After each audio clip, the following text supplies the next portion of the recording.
Salut les filles! Aujourd'hui en ce 1er avril on se retrouve pour un test des Nail Axe comme je vous l'avais dit dans la vidéo de la bonus de la team Nail Art il me semble.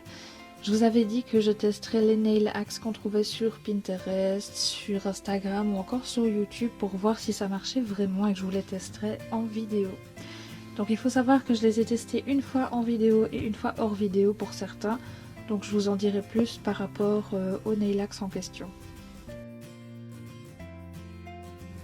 Utiliser des applicateurs make-up pour faire un dégradé. Alors oui ça marche parce que ça reste de l'éponge. Maintenant le gros problème c'est la surface parce qu'un applicateur en mousse de make-up c'est vraiment tout petit à moins que vous utilisiez un beauty blender. Mais là je trouve que c'est un petit peu du gaspillage. Maintenant c'est clair que ça marche mais ça marche si vous faites un tout petit ongle quoi.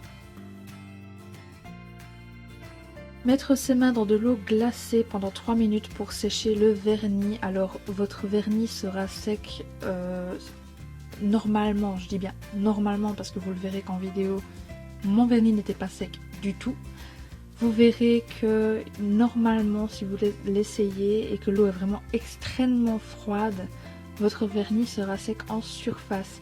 Qu'est-ce que je veux dire par là? Je veux tout simplement dire que si vous appuyez dessus, c'est fini, terminé, vous avez une trace, vous pouvez tout recommencer. Donc je préférerais,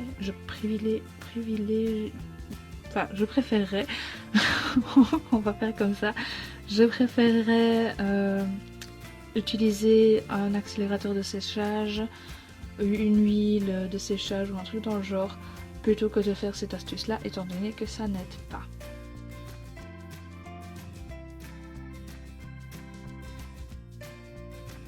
Utiliser une éponge pour appliquer un maximum de paillettes, alors ça oui ça marche.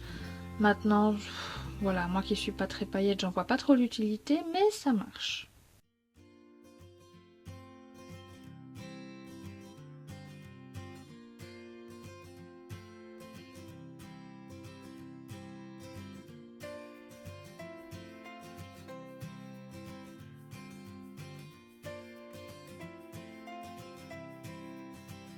Utiliser du scotch qu'on colle et qu'on décolle pour retirer le vernis qui déborde ou les restes de vernis métallique. Alors là effectivement ça marche même plutôt pas mal. Maintenant il faut quand même que le vernis soit sec parce que sinon c'est un peu compliqué parce qu'il ne s'enlèvera pas en une seule couche, mais ça marche.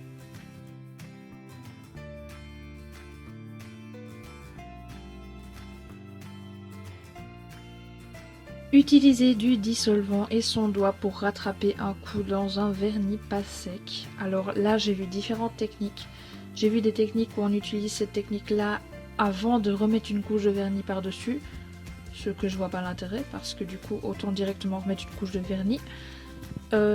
Et des techniques où ils faisaient juste avec leurs doigts et que ça avait l'air de marcher. Ben, je sais pas où elle avait fait son accro la fille, mais moi personnellement ça n'a pas marché. Ça fait plus de dégâts qu'autre chose. Maintenant si vous remettez une couche par dessus, oui, mais sans couche par dessus, bah non. De toute façon si vous remettez une couche par dessus je vois pas l'intérêt. Donc voilà. Vous n'avez pas de dissolvant, ben j'ai une astuce ici qui marche. Il s'agit de mettre du top coat par dessus, d'attendre quelques secondes et de retirer avec un coton tout simplement. Ça marche, franchement j'ai essayé, ça marche. Maintenant je suis pas sûre qu'avec un vernis rouge ou un vernis noir ça retire vraiment tout à tester, mais en tout cas ça marche mieux que rien du tout. Alors j'ai aussi testé celle où on dit qu'il faut utiliser un crayon à make-up pour attraper les strass et ça effectivement ça marche bien. Je sais pas d'où ça vient mais ça marche bien et c'est le principal.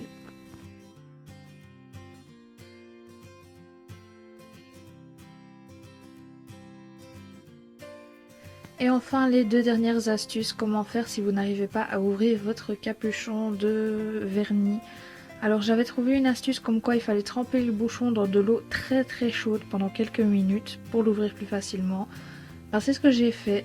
Le problème c'est que j'ai pas réussi à l'ouvrir. Voilà, donc ça je mets vraiment un gros stop là-dessus, ça marche pas. Par contre j'ai réessayé hors caméra en remettant encore 3 minutes de plus. Là je pense que je l'avais déjà mis 3 à 5 minutes. j'ai rajouté avec 3 minutes, maintenant j'avais réouvert le pot entre temps, donc à mon avis ça doit jouer aussi. Et là ça a remarché, mais c'est parce que j'avais à mon avis ouvert le pot déjà avant et qu'il était moins fermé, en tout cas moins fort. Par contre j'ai testé avec un élastique et alors là alléluia, parce que ça marche vraiment. Et c'est hyper pratique parce que du coup maintenant je n'utilise que ça. À chaque fois que j'ai un flacon de vernis que j'arrive pas à ouvrir, mais j'utilise que ça. Maintenant c'est vrai que des flacons de vernis que j'arrive pas à ouvrir c'est rare parce que je lave les goulots tous les 2-3 mois de tous mes vernis. Enfin ça va, pour le moment j'arrive à le faire parce que j'en ai 173. Mais bon, il arrivera un jour où j'arriverai plus à faire les goulots de tous mes vernis tous les 2-3 mois. Et à mon avis à ce moment-là je les ferai au fur et à mesure que je les utilise. Mais bon voilà, quand j'ai vraiment un vernis qui est bloqué, j'utilise cette technique là de l'élastique. J'espère que cette vidéo vous aura un petit peu plus aiguillé, ce qui marche et ce qui ne marche pas. Moi comme d'habitude, mon but c'est de vous dire la vérité, hein, clairement. Je suis pas là pour vous vendre du rêve, je suis pas là pour vous raconter n'importe quoi.